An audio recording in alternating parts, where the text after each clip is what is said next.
What's going on, everybody? Welcome back to yet another edition of the Blue White Player Show. I'm your host, Aeneas Hawkins, joined to my left by Landon and to my far left by my man Goon. How are you guys doing this week? How did you enjoy the Kent State victory that we saw?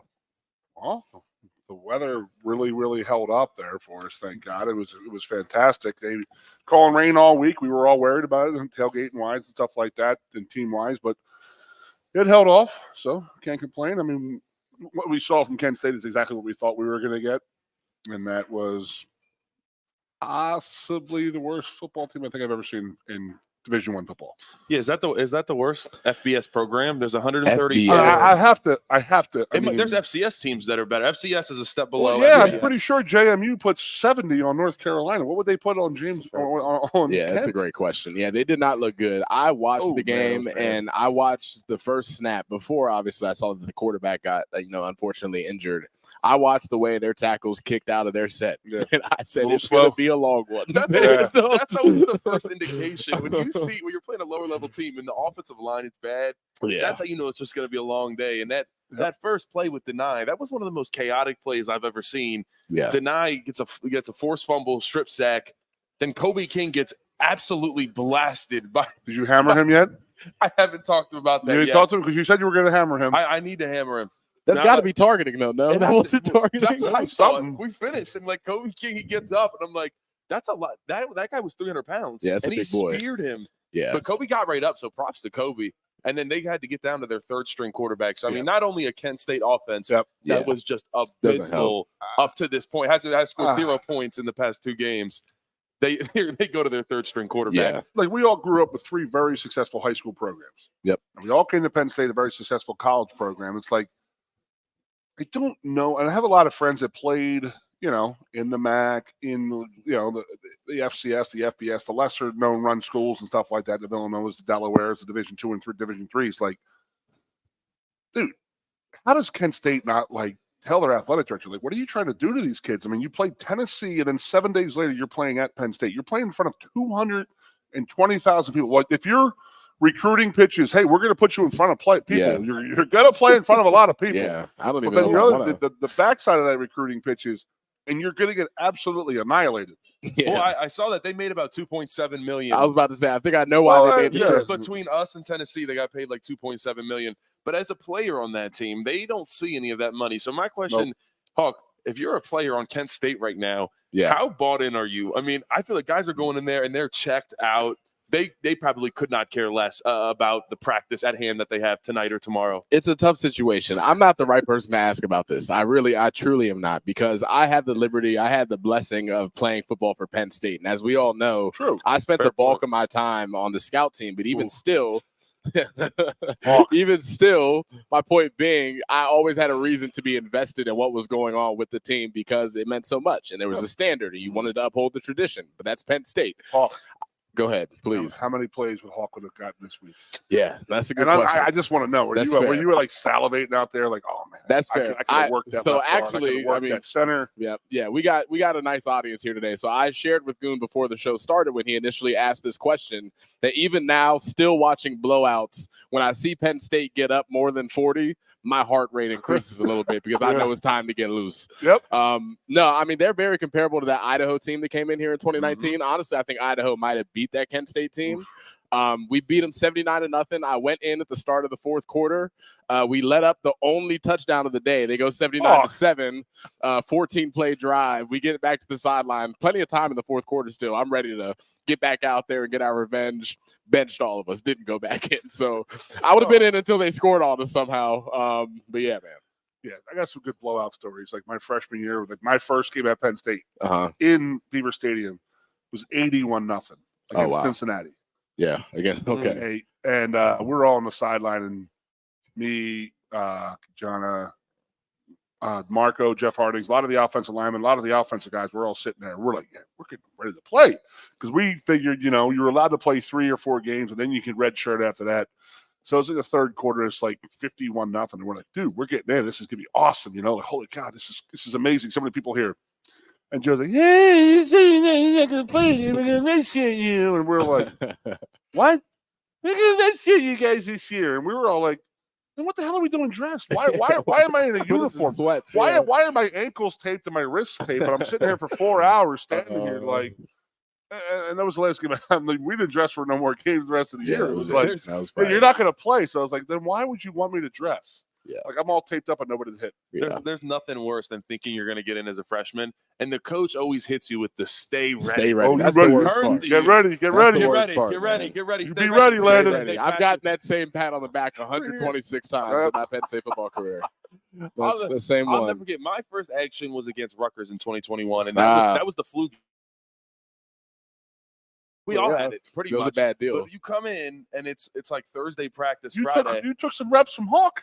No, Hawk wasn't. Hawk still didn't get any reps. No. Oh! I had the flu, man. No, he had the flu. As did most of our team. So Yeah. we come in. You come into like It was a Friday bad practice, and there's like half the team on IVs, and it's like, what's going on? Yeah. And I'm a freshman, so I haven't played up to this point. I'm nervous. I'm thinking, I'm like, where's the O line? So I get it. Like I find that, and I think at that week, like Caden, a couple other guys were getting over it, and we get to the hotel Friday night, and I'm panicking because even it's Rutgers, it's still my first time ever playing, and you got these nerves running through you. And I finally see Caden, and I'm like, and if Caden doesn't play, then I'm in. That's the situation. And I see Caden. I'm, how are you feeling, Caden? Oh. And he looked at me. He said, bro, you're gonna play tomorrow. And I put my head into my hands. And as much as I wanted to play, it was just I was so nervous, and I went in my room and I just stared at the wall for about an hour. There's a lot of nerves. Turned out to be okay. You have no idea. I remember my first start was 1993 at Maryland, and I had already played. It was my second year, so I already played a bunch, but it was my first. And I'm sitting there, and I'm before the game. I'm throwing up. I can't eat my breakfast. I can't eat my lunch. I'm just like all nervous and stuff like that.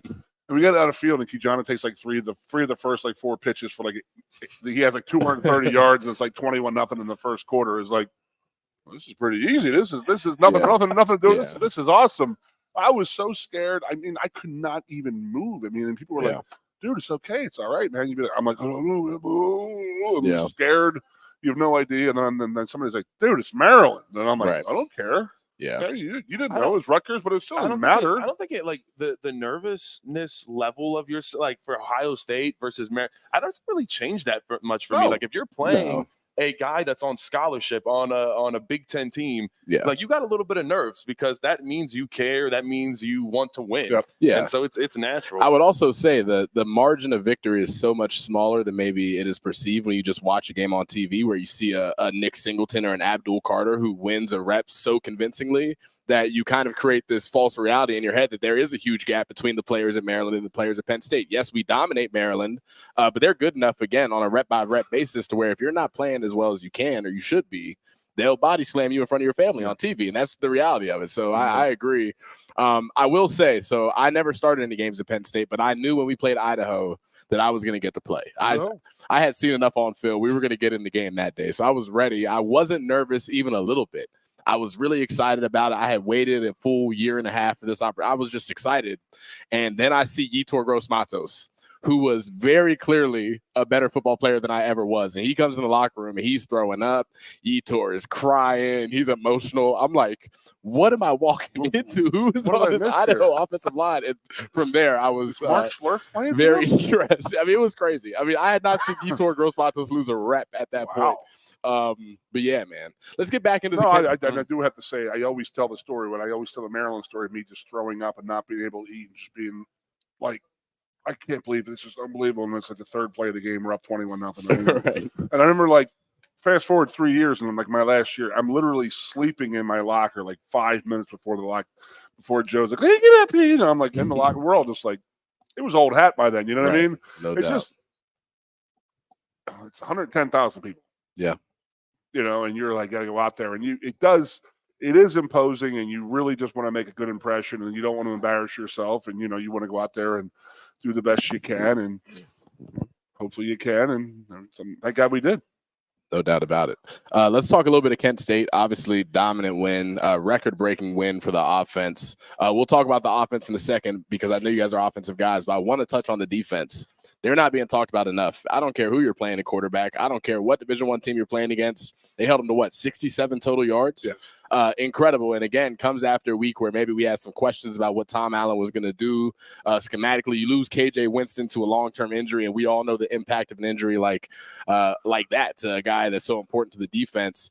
Landon, what did you see from that unit that was so impressive on Saturday? Yeah, I think one of the big things is Abdul Carter and Dennis Sutton both got their first sack.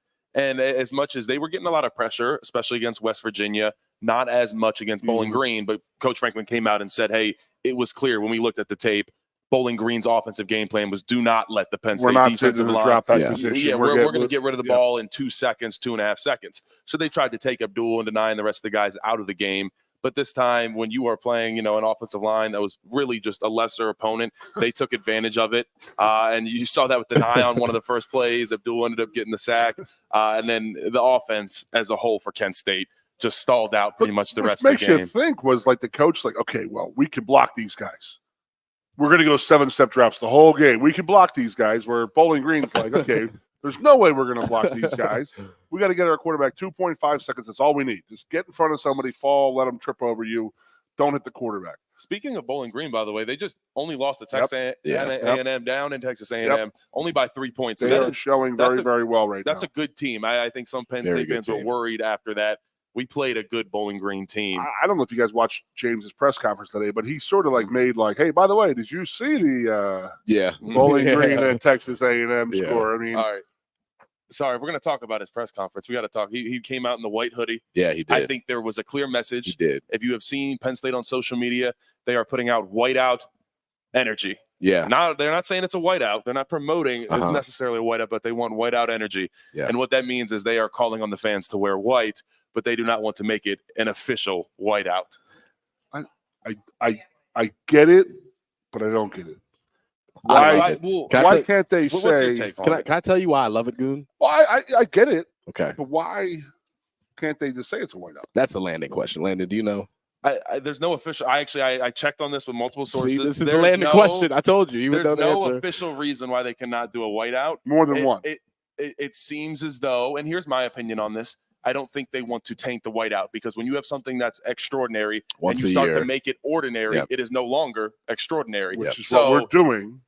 Well, yeah, we're kind of doing that by making it white, but that is the reason why there was only one. I'm not a smart man, Jenny, but I'm just going to say, is that not what they're doing? I mean, yes, they are. And I'm okay with it. I love it. I just don't even know why our fans wear anything but white to games anymore. It's just just come in white. Yeah, but I mean, honestly, think about the stripe out. It's pretty much a white in itself. So, like, I mean, I do, but there wasn't anything called because it's homecoming because it's the. No. And this is where I'm going to interject. This is where I'm going to join in here. It's not just some random game. I was on the sideline that cold day in the fall where they went and beat us in 9 overtimes, Goons. They're coming back to Beaver Stadium. They're coming back. And they got to deal with whiteout conditions. Coach Franklin's calling for it, and I'm for it, Goon. They better deal with beatdown conditions is what I'm talking about. Yeah, no doubt about it. I mean, I'm still not over that game. No, me neither. Well, I have an inside story for that. We can talk about that off the air. Yeah. Hey, as a matter of fact, we got to get to the break. We'll be right back on the other end with the Blue White Player Show. WFXS, your sports radio. Broadcasting live, loud and proud from Central PA's Sports Authority. WFXS America. 98.7, the Fox State College. A lot has changed about State College. One thing that hasn't is W.C. Clark's Coffee Roasters on 234 East Calder Way. 30 different varieties of specialty coffee beans sourced from over 25 countries and roasted with love each morning in Happy Valley for over 45 years. They'll ship their fresh roasted coffee from their doorstep to yours. Order online at statecollegecoffee.com. That's statecollegecoffee.com.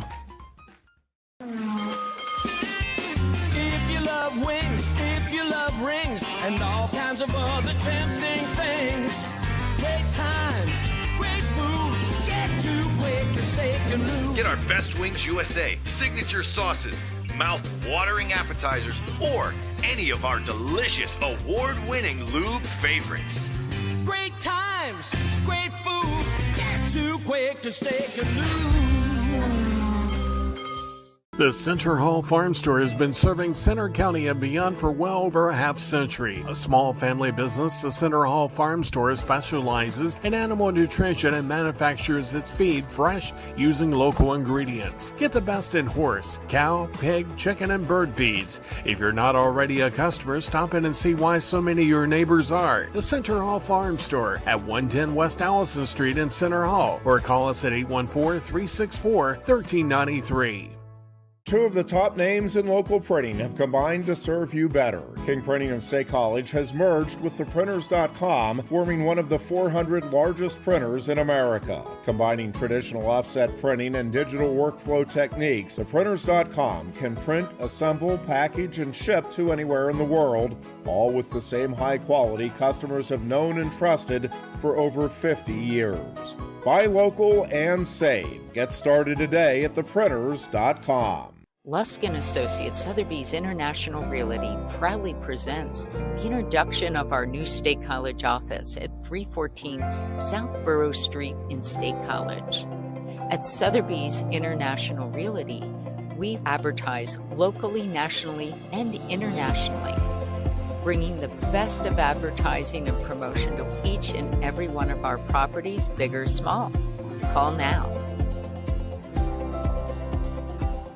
With a Timber Kids savings account, you can start to save money, earn prizes, and teach your kids the value of savings. It's easy as 1, 2, 3. Building futures is what we do at TFCU. You really need to belong to a credit union. You belong at TFCU, Timberland Federal Credit Union, a credit union you can grow with. You're tuned in to the Blue and White Players Show with Keith Goon Conlon, Aeneas Hawkins, and Landon Tengwall. Broadcasting live from the 19th hole at the Penn State Golf Courses every Monday at 6 p.m. all season long. Special thanks to this season's sponsors of the Players Show: Lusk & Associates, Sotheby's International Realty, Turner Construction, Austin and Pam Schanfelter, Chris and Lisa Heydrich, Marco Rivera, and Sherry Lane. Now back to more of the Blue and White Players Show. We are back with a very special segment presented by our friends over at Atlas Therapy, Goon, the Letterman segment. We actually are joined by our Letterman already. I know normally we have to do a little bit. Our guest just showed up. And our guest just flat walked in. tire. Oh, we've seen this. He's here. No, you got 15 more minutes off, baby. Yeah, you got 15. We got a second. Grab yourself a cocktail and a quesadilla, you know. Yeah. All good, baby. We are joined, obviously, by Keith Goon Conlon, who is our Letterman focus today on this segment. Actually, Landon, why don't you take this from me? Yeah, I'll take this away. The reason that Goon is our Letterman for this week is that it is homecoming against Illinois, 7:30 in Beaver Stadium, and they are honoring the 1994 Rose Bowl team. This coming January will mark 30 years since the team won the Rose Bowl. And Goon, let's just start it off. A couple weeks ago, Nebraska. They just took a big loss, but a couple weeks ago at home, Nebraska honored their 1994 national champions. And I just have to add, it did not hurt to watch that. I've been telling this story literally for 30 years now, and it's like I have no problem with Nebraska. They did exactly what they were supposed to do. That was go out, win every football game, and then this and that. But then the problem I have is with the people who vote. I told you on our Sunday show a couple weeks ago. So the best analysis I've ever heard of why they vote for football national championship and not play a bowl game. So if you think about this, every division in NCAA sports, every sport, division 1, 2, 3, 1AA, whatever the heck they're calling it now, every sport has a tournament to end the season, except for one. And it's the most lucrative one, which is Division I football, which is the dumbest thing I think I've ever heard of in my life. The fact that we up until 30 years ago, and then 6 years later they changed it. So 24 years ago, think about that. They were going to. So the best analogy I've ever heard is NCAA basketball tournament. 2 teams went on Saturday afternoon. Duke plays, Kansas. Duke and Kansas win their games. Everybody goes home on Sunday, and then they call all the coaches and say, who's going to win between Duke and Kansas? And then they declare the national champion that way. Yeah, that's what they did. Yeah. And it's the dumbest thing of all time. because it's like we got screwed royally. But I mean, I don't want to say it because I don't like them, but Notre Dame got screwed royally the year before. Yeah. So Notre Dame in 1992 beats Florida State head-to-head. Head-to-head. And then the next week, Notre Dame gets upset versus Boston College. So those two teams played head-to-head. And they still voted Florida State ahead of Notre Dame in the end of the year. Like, think about that. They played head-to-head, but, their loss was worse. Really? All right, this is dumb. I won't put you through any more torture. No, it's all right. A little emotional. I would be emotional too. 30 years, you think I'm emotional? If we were undefeated, you should have seen our hotel room the night before the Rose Bowl. Wait, so I do have a question for you. So we played the Rose Bowl on January 2nd. January 1st was the Orange Bowl, which was Nebraska playing Miami, and Miami was beating the tar out of them in South Florida. Orange Bowl's rock and rolling. Warren Sapp, Ray Lewis, all these guys that's a tough unit to deal with. They're just killing Nebraska. As Nebraska had not won a bowl game in decades. It was like their MO. They had never won the big games. So they're hot. It's like they're dancing around the whole first half, and we're all just sitting there like, dude, quit dancing. Like, save your legs. And the fourth quarter came, and Nebraska's offensive line and their fullback, Corey Schlesinger, just gutted Miami for like 300 yards rushing in like the third and fourth quarter.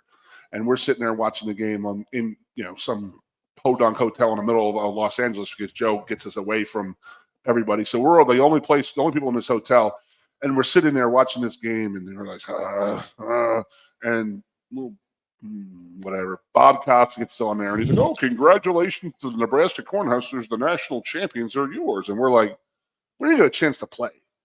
Yeah. And they were already crowning them, and it just infuriated us like to no end. And like when I say I heard stuff getting cracked and smashed around, I mean there was a lot of hotel stuff. There was a lot of lamps and tables and chairs getting thrown around rooms and stuff like that. I can't even imagine that. Were you guys together when you heard the news? Were you all like glued to the TV? Well, we had a snack that night, and as I busted your chops earlier for being 4 minutes late, we were never late for anything because the old man would just kill us.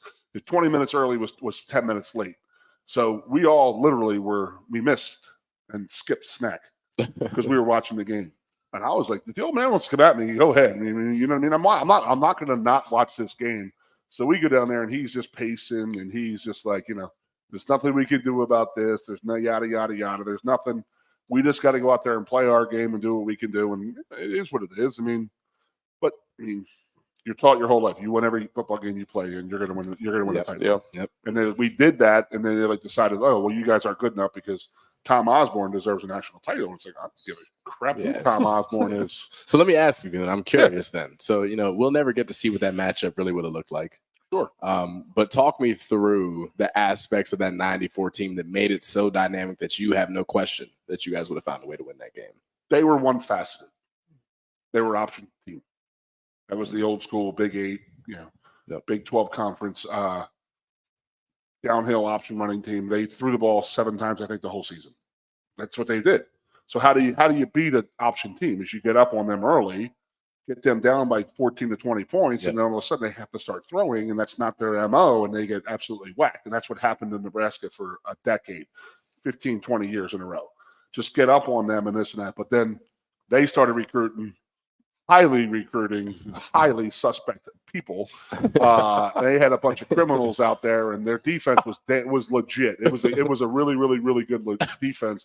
Their offense was unbelievable. But I mean, I think that our coaches, they hung their hats on. It's easy to stop a team, a one-faceted team, and we'll get an eye on here later and talk about some defense here. But it's you. If you're just a pass-laden team, you can stop that. Yeah. But if you're a run-laden team, you can stop that too and make them pass or make them run, make them one-dimensional because that's how they are, and just say, okay, now you have to pass the ball. And that's not what they're doing. So we would have stopped that because our defense was good, but it did catch they were on the field a lot. Like we were scoring the ball like less than 2 minutes for like 40 drives that year. Right.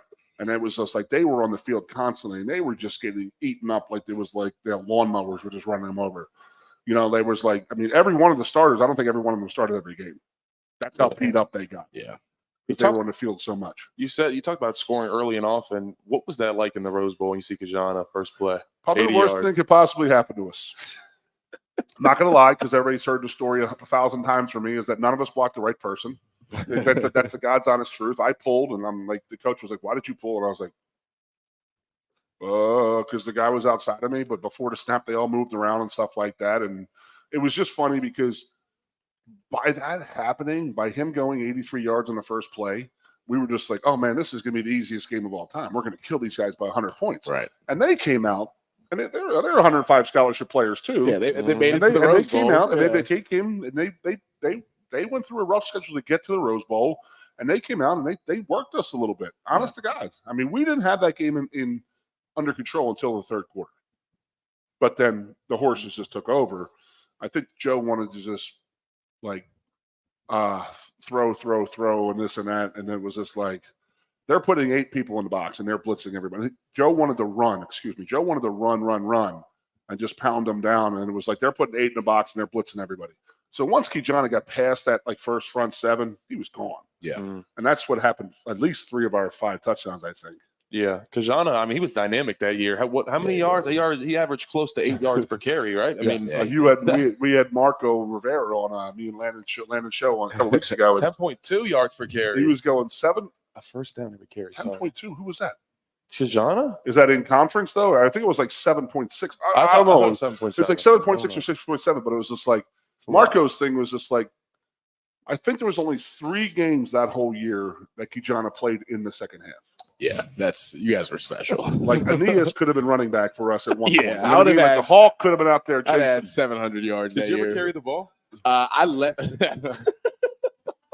I led the Greater Catholic League in Cincinnati in rushing touchdowns my junior year. That's a fact. Absolutely, That's what the numbers say. You're a D1 Hawk right there. This knee worked at one point. My man Hawk. Yeah, that might have been the last point. But either way, Goon, I want to ask you. Yeah. Obviously, we talk about Kajana Carter. There's all kinds of talent that was on that 94 team. Yes. 5 first-team All-Americans just on our offense. That is a stacked unit. So I want to ask you, if you had to give me your top 3 most dominant players on that team, who would they be? I don't even need them in order. I just need the 3 names. Kyle Brady was the most dynamic thing you've ever seen in your life. I don't know how to describe him.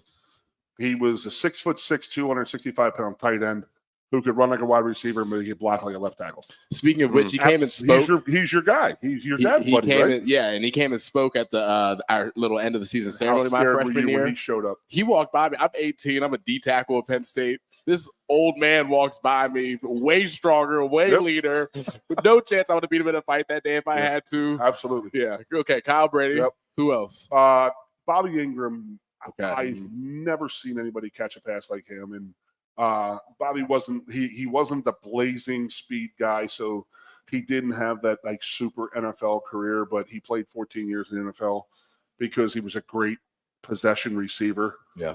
Like I don't know who I compare him to nowadays. Maybe the guy up in Seattle. DK. No. What? That's Brady running around out there. Leggett or something like one of a wide receiver who's like sure-handed and always making the catches. Doug Baldwin who was there. Bobby was always that guy. Okay. And then we had Kijana.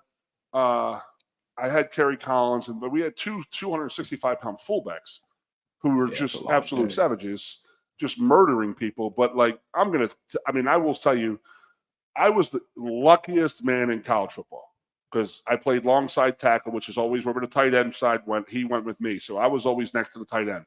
So I could be the left tackle some plays, the right tackle some plays.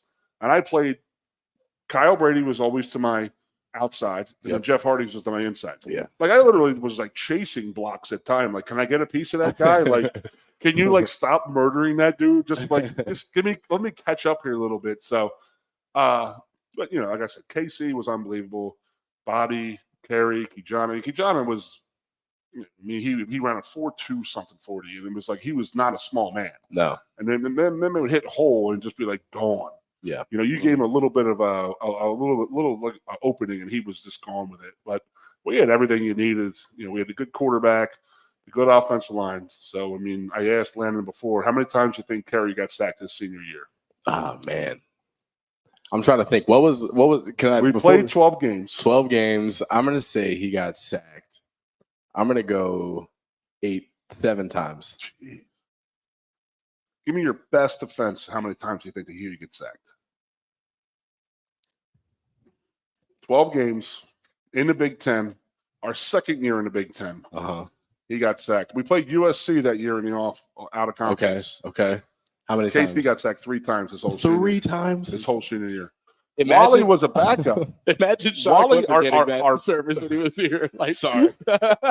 Dude, you should have seen, like, I remember back in the day, Tony Saka came back one time, and Tony was our quarterback in 91, and he was, like, sitting there, and he was like, really?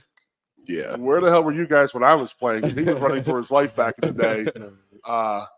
Yeah, we prided ourselves in that, and Wally was our backup quarterback, and then our second team offensive line gave up 2 sacks. So they say we give up 5 sacks that whole year. That's not true. That's not even the truth. Not true. 3 of them. You know, most of the majority of games you played was your second team. Always. You were beating teams that bad. Yeah, we. I think that we didn't play into the third quarter until week 6 versus Michigan.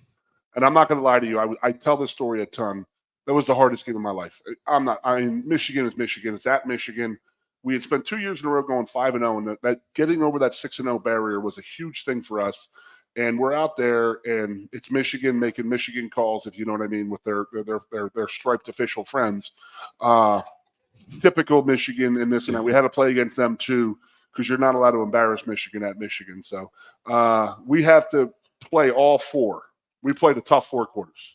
Yeah, and we won that game. We came back and won, and we didn't come back, but they taken the lead on us late in the game, but we came back, and we knew we were going to win. And then after that, then it was like. I was like, I get a ton of interviews this week and stuff like that. And people are like, what were you feeling about going to the Rose Bowl? And we were like we had all come from, we weren't really Big Ten guys yet. When did they not become independent anymore and join the Well, Big Ten? 91 and 92, we were independent. So 93 was our first year in the Big Ten. So this was 94. Right. So it was like, and people were like, oh my God, you're going to win the Rose Bowl. You're going to go to the Rose Bowl. You're going to do this. And we're like, I don't give a crap about the Rose Bowl or the Big Ten title. We came here to Penn State to win national titles. Right. And I will say that, and me and Marco had told you that, I really do think that we changed the Big Ten the way they acted because, you're a Midwest guy. I mean, back in the day, it was like you won the Big Ten and went to the Rose Bowl. That was a successful season. You're the greatest team of all time. Yep. And it was just like, no, I mean, you got to win a national title. But Big Ten hadn't even played for a national title. Yeah, not even played for a national title since the 60s. That's interesting to even hear that because again, I grew up like you said with a different Big Ten where I'm from Ohio. Obviously, unfortunately, Ohio State has been dominant for a long time. Michigan, teams like that, Penn State, obviously. So I can't even imagine a college football environment where it's not that way, where the Rose Bowl doesn't mean everything. That's interesting. That's all they really cared about. I mean, like I told Landon one time, I said, he's like, well, what's this thing? Because we're watching the Connor Stallions thing, and he's like. And they really like Michigan, huh? And I'm like, dude, this is the biggest farce in the world. Is how much they say Michigan is like the greatest team in the history of college football. And I'm like, look at their bowl record. Yeah, Bo Schembechler was 5-12. Yeah, in bowl games. Never played for a national title. Never even played for one. But they consider him one of the greatest coaches of all time. And it just drives me absolutely bonkers. So now you have to realize, and the fans over here, they will realize they hated us to be in their Big Ten. Yeah. They were furious that we were there. I can imagine that. Absolutely furious. They did not want us there. None of them wanted us there. And actually, when the 2011 thing went down, they wanted us out. They wanted us booted. Yeah. They were adamant about booting us. And they didn't want us there because we were the East Coast power. And they didn't want, Michigan and Ohio State didn't want to be stepping on their parade. And then, some things happened in 93 where Ohio State was really, really good then, so we didn't have a chance. But in 94, it was a suspect win over. They beat us. But coming to 94, when we played them in 94, it was like we left no doubt. Yeah. That was our thing. We're not going to put this in the referee's hands because we know we're not going to get a call from them. They don't want us here. They hate us here. They hate the fact that we're here. They didn't want us coming in there. And lo and behold, 2 years into it, we set every Big Ten record in the history of offense. And they were like, all right, But then 4 years later, Michigan plays for a national title. So, as I said, I really, truly believe we changed the Big Ten. Very interesting. Well, Goon, we appreciate the time sitting down. We are going to be joined on the other end of the break by Devon J. Thomas, 6-year done changing those tires up there? tackle. I'm not sure. There was like 7 golf carts out there with like flats. I think he's enjoying a burger. Yeah, we'll see where Devon's at, but he'll be here at the other end of the break. Excited to talk to our guys. Stay tuned. WFXS, once again. Your sports radio. Broadcasting live, loud and proud from Central PA's Sports Authority, WFXS America. 98.7 The Fox State College. A lot has changed about State College. One thing that hasn't is W.C. Clark's Coffee Roasters on 234 East Calder Way. 30 different varieties of specialty coffee beans sourced from over 25 countries and roasted with love each morning in Happy Valley for over 45 years. They'll ship their fresh roasted coffee from their doorstep to yours. Order online at statecollegecoffee.com. That's statecollegecoffee.com. If you love wings, if you love rings, and all kinds of other tempting things. Great times, great food, get too quick to steak and lose. Get our Best Wings USA signature sauces, mouth-watering appetizers, or any of our delicious award-winning lube favorites. Great times, great food, get too quick to steak and lose. The Center Hall Farm Store has been serving Center County and beyond for well over a half century. A small family business, the Center Hall Farm Store specializes in animal nutrition and manufactures its feed fresh using local ingredients. Get the best in horse, cow, pig, chicken, and bird feeds. If you're not already a customer, stop in and see why so many of your neighbors are. The Center Hall Farm Store at 110 West Allison Street in Center Hall, or call us at 814-364-1393. Two of the top names in local printing have combined to serve you better. King Printing and State College has merged with theprinters.com, forming one of the 400 largest printers in America. Combining traditional offset printing and digital workflow techniques, theprinters.com can print, assemble, package, and ship to anywhere in the world, all with the same high quality customers have known and trusted for over 50 years. Buy local and save. Get started today at theprinters.com. Lusk & Associates Sotheby's International Realty proudly presents the introduction of our new State College office at 314 South Borough Street in State College. At Sotheby's International Realty, we advertise locally, nationally, and internationally, bringing the best of advertising and promotion to each and every one of our properties, big or small. Call now. With a Timber Kids savings account, you can start to save money, earn prizes, and teach your kids the value of savings. It's easy as 1, 2, 3. Building futures is what we do at TFCU. You really need to belong to a credit union. You belong at TFCU, Timberland Federal Credit Union, a credit union you can grow with. You're tuned in to the Blue and White Players Show with Keith Goon Conlon, Aeneas Hawkins, and Landon Tengwall. Broadcasting live from the 19th hole at the Penn State Golf Courses every Monday at 6 p.m. all season long. Special thanks to this season's sponsors of the Players Show: Lusk & Associates, Sotheby's International Realty, Turner Construction, Austin and Pam Schanfelter, Chris and Lisa Heydrich, Marco Rivera, and Sherry Lane. Now back to more of the Blue and White Players Show. Welcome back into the Blue White Players Show. I'm Aeneas Hawkins. I'm joined, Landon, by a very special guest in the middle of Landon and myself. I have a hard time not showing bias when Devon J. Thomas comes on one of my shows, but this is my guy, my young guy, now turned old guy, leader of the Penn State defense, number 91. Devon, how are you feeling today, sir? Man, I'm good. You know, it was a long day. Just trying to get better today too. Yeah, so talk to me. It's the off day, and the off day, quote unquote. But as a vet on that defense, what does a typical off day look like for you? I mean, we got film at around like 3:00. Then we'll just usually get our recovery and stuff in. You know, we got the cold tubs, hot tubs, sauna. You know, whatever that needs to look like to prepare our bodies for, you know, that tough Tuesday and that long Wednesday. You know what I mean? So that's pretty much what the Mondays look like. Wake up in the morning, get your breakfast in, go to class. Go to class. Go to class. There you go. Thank you. Good. Yeah. I do have to ask, what was the feeling like when you get out of the game a little bit early? You get to cheer on the young guys on Saturday. How early did you get to get out? You know what? We were pretty much done by like halftime. Yeah. But honestly, it was a surreal feeling. You know what I mean? Like, Hawk, like he said, he was an older guy in the program when I came in as a freshman. So I'm sure it was similar to that when he started seeing me develop or make plays on the field. Yeah. Like I have been, for however long I've been here, and 18 years. Yeah, it was what it seems like, But no, it's definitely a surreal feeling. Those young guys put in a lot of work, just as much as we do.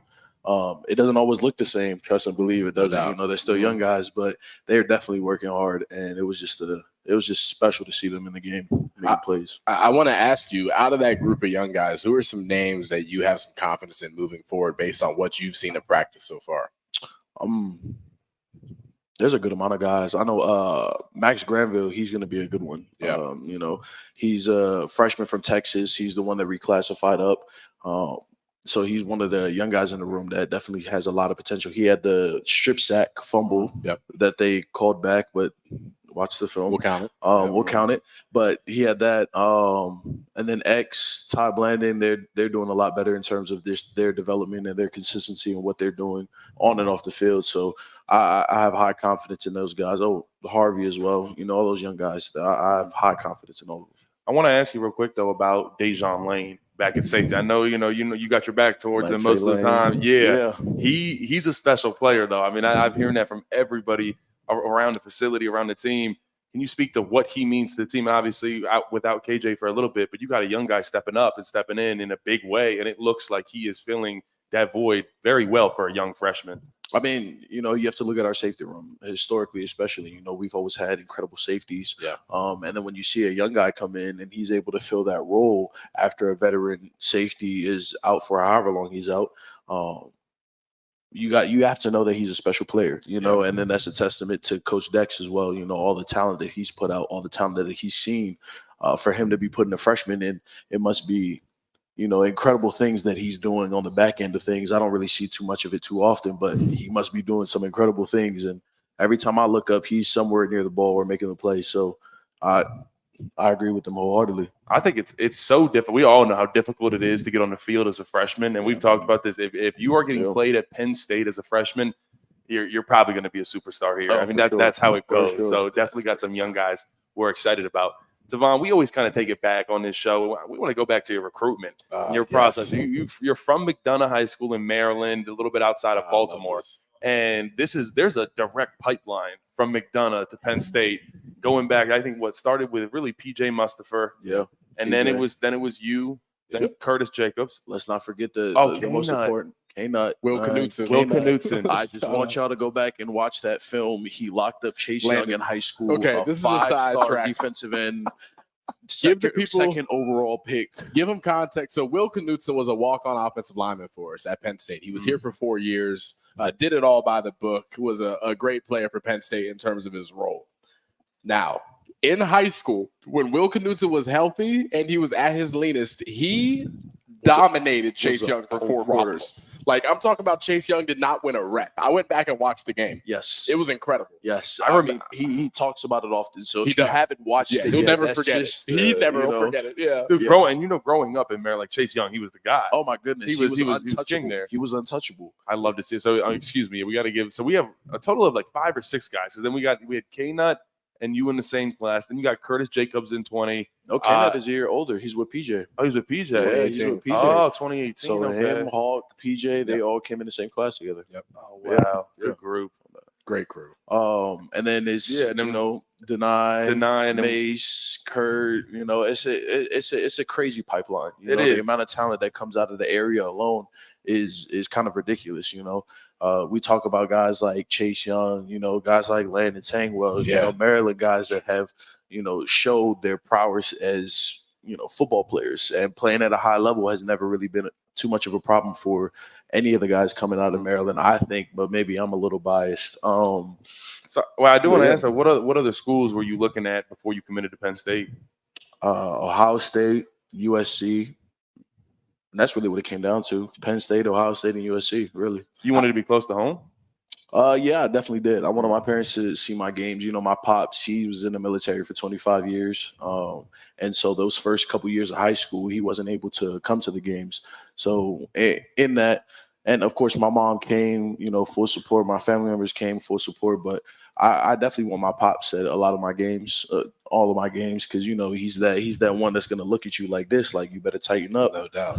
And he says it with no fear in his heart. You know what I mean? So I definitely thought it was important for us to be like close to home, so that way they can come to the games without it burning through their pockets. Yeah. Well, I want to ask more questions about your recruitment because it's so interesting to me. I can remember a chilly spring morning in 2019, getting done with the 24-period practice, fighting Juice Scruggs every play. I've had a long day. I'm ready to get out of the Lash building. It's a Saturday. Of course. And a young Devon J. Thomas walks up to me.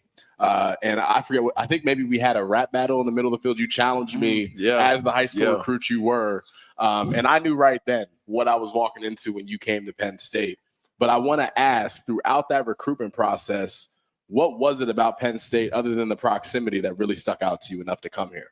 It was a family orientation. I mean, you know, after being here for so many years, and you guys are now in the space after football, where you guys get to experience more with, you know, those who came before you. So like all the donors, all the former players, et cetera, et cetera. So you just get to see the power of a family unit. And I felt like Penn State really had that. You know, even as a young guy, I understood that for my development, not only as a player, but as a man, I needed those around me who were going to challenge me, you know, as a man and as a player. And I felt like Penn State was the place to do that. Absolutely. Yeah, Devon, I got to bring this up anytime we're on air. For those that don't know, me and Devon, we played each other in high school. I was a freshman. I think Devon was a junior at the time. And I'll tell you what, like looking back, and I'm just thinking about this now, their team had Devon, it had PJ and Curtis all starting on defense at McDonough. And they all started at Penn State together. So first off, that chemistry has to be crazy starting for that long together.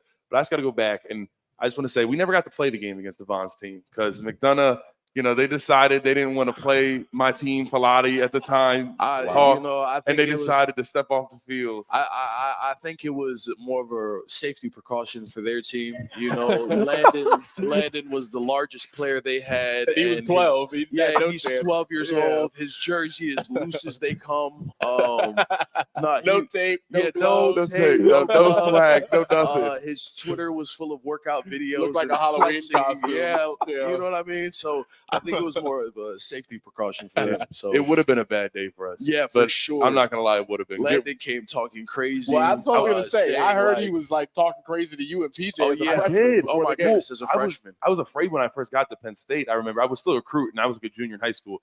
And I would always kind of like dodge PJ Mustafa when I was up here as a recruit.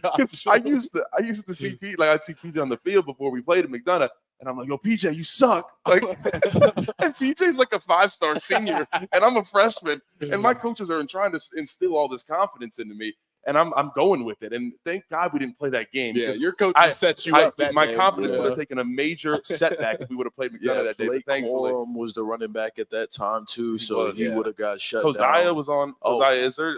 Cole at D tackle, but Cole was also a young guy, 200 pounds, and played defensive end. So. And I didn't even, and then me and Devon, we got to meet playing, we were both doing shot put the following spring. And because I didn't really know you then, but we got to meet following that. And now I think we've known each other for like 7-8 years, something like that. So me and Devon go a long way back. Mob ties. Once you've got, I want to get into his career once it gets to Penn State. And obviously, you know, everybody like has a different journey. So can you just talk about, you know, coming in as a young freshman, having to, you know, adapt to college life. And we know how different that is when you get to campus and you're used to the coaches patting you on the back and they're recruiting you, they're showing you a lot of love. And it's the first day and you're like, what's up, coach? And he just looks at you, you jog onto the field. And it's like, this isn't the same anymore. You just speak to like that difference when you get here. You're a college player now. Yeah, we're not in Kansas anymore. That's the common phrase as soon as you have your welcome to college football moment. So I want to ask you, Devon, because I have one in mind. But I want to know what your true welcome to college football moment was. Because I know what it is for you in my head. And I want to see if we're on the same page. It was against CJ Thorpe, one of the senior. We're on the same page. Yeah, Okay. senior offensive lineman at the time. Now, Yeah. mind you, I'm a freshman. Look, I'm pretty strong. I've always been pretty strong. guy. But you have 3 years in the Penn State football strength program, and it's going to multiply whatever your strength is by 10. Yeah. Now, at this time, CJ Thorpe, he's a junior. I'm a freshman. I just got there a month before that. We had started, summer camp. We're going back and forth. I had just ran the conditioning test because I couldn't pass it to save my life. Then I went from the conditioning test to Lions Pride. Then we had Lions Den right after. They go in. CJ Thorpe starts pushing my coach. Freshman. I'm like, it's my OG. I gotta, help him out. Not that he really needed it, but I go at CJ. CJ goes back at me. Coach Franklin sees it. He stops everybody. He said, quiet. Devon, CJ, Lions Pride. Yeah, next thing you know, I'm head to head with a junior offensive lineman who's 340 and pounds. was known for physicality and aggressiveness. That was his whole swag. Yes, that was the whole thing. Strong as they came. And I'm a freshman that just lost 40 pounds of baby fat, still weighed 290 something pounds.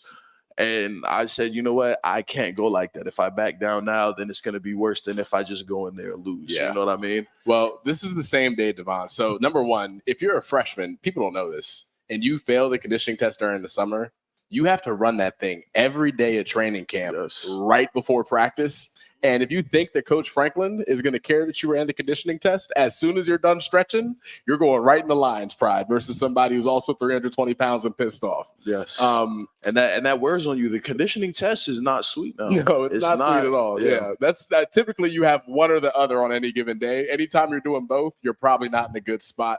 The same day that you and CJ got into your altercation, Sal Wormley was also a freshman, and I was the vet. And Sal, at this point, I was trying to get out of Lions Pride and graduate, as you know, the vets typically do. And Salim slipped at the start of the drill.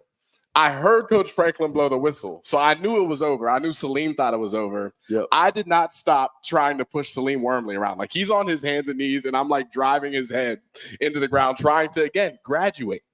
I'm not thinking that Coach Franklin is going to see the scuffle and put his finger up in the air like this and say, run it back. And Salim Wormley, when I tell you he double leg, I'm talking about slam me in front of my dad who was at the practice.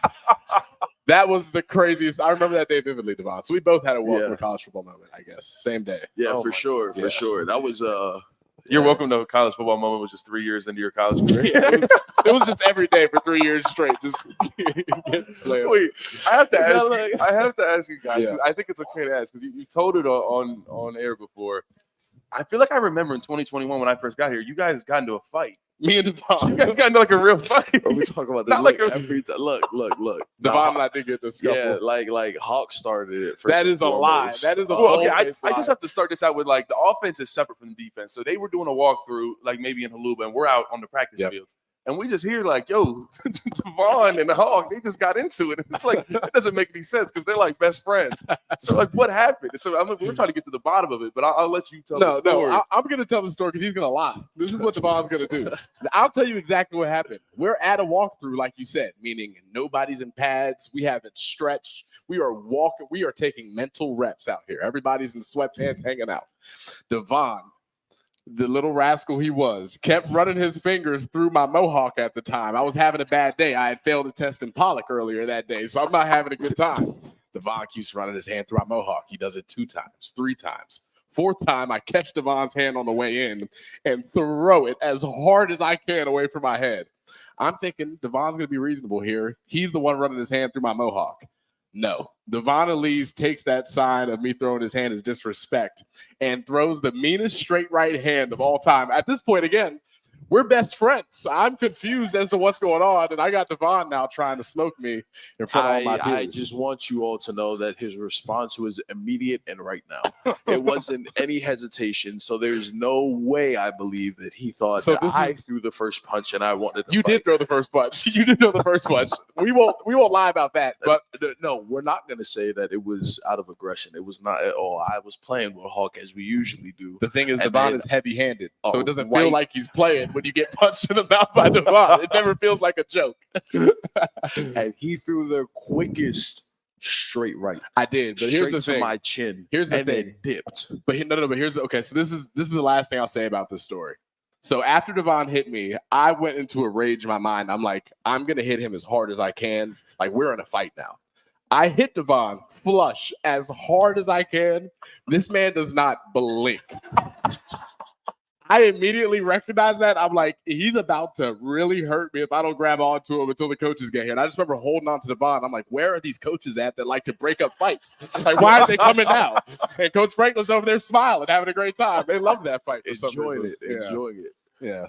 Devon, man, I got to ask you. So, I mean, you obviously have played with some really talented guys on the D line, going all the way back to the Wild Dogs with Sean Spence. Obviously, Deion Barnes is doing a fantastic job coaching up the group now. Who is the most talented? We got to exclude Micah Parsons. We know he's the most talented. We see what he does every Sunday.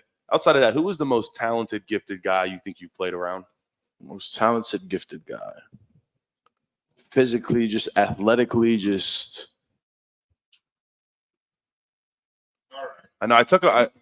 It's Goon. Goon's raising his hand over here. No, I mean, there's some guys. You were here for Yetur Gross-Matos, a couple other. You want me to be honest? Completely honest. I might have to say between. I think it's between three people. Okay, I'm interested in this now. Jason always won for sure.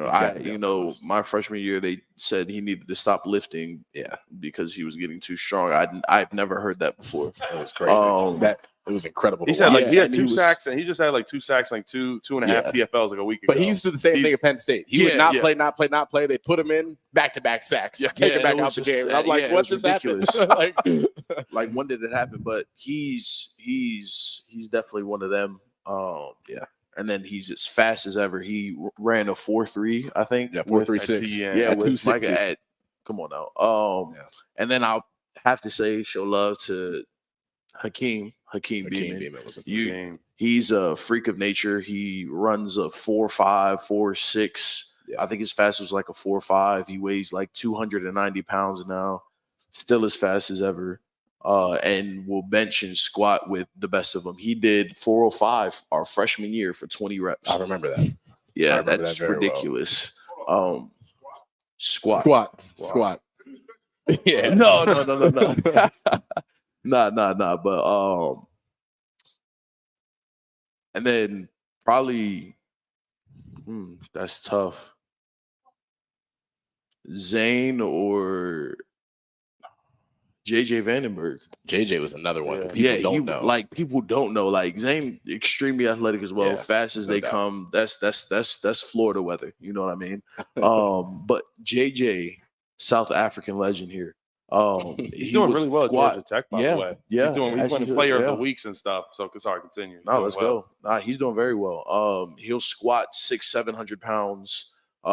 He ran a 4.1. I think in his 20-yard shuttle. Yeah. And he ran like a 4.6, 4.7 40. Yep. I think around that time. At 312 pounds. Yeah. So he's definitely one of those athletic freaks. For sure. He came in and he was maybe 240, 250 pounds. Like he was a smaller guy. Like he had taken the JUCO route. He decided he wanted to play football really late and then happened to be really good at it and put on a bunch of weight, similar to what you did, Landon, when you were younger. But I feel like so often you don't see guys make that significant of a leap that late into their development. Yeah. But I can remember when he was at Penn State, he's a freshman on the D squad.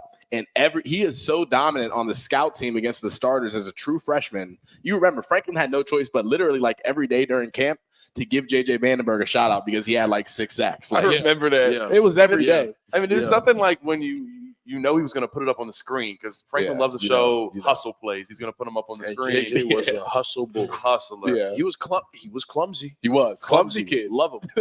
But I love clumsy as they come, man. Last JJ story for you real quick because we do got to get out of here soon. But I can remember again his freshman year, Sean Clifford is in his 5th year with the football team at this point. Yeah. So again, you already stay away from the quarterbacks. You especially stay away from the 5th-year quarterback who's been the starter since 2019. Yeah.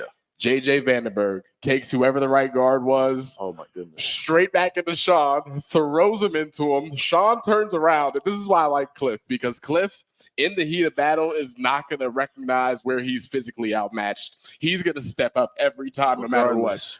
Throws the football off of the back of J.J. Vandenberg's head. J.J. turns around and just lifts him from under his shoulder pads. And Sean's like on his toes, running back. Franklin tries to. It was hilarious. Top tier memory for me, for sure. Yeah. Watching Sean get carried off the field while Franklin screamed. That was hilarious. Oh, man. Oh, my goodness. No, one more JJ story. We get into a fight.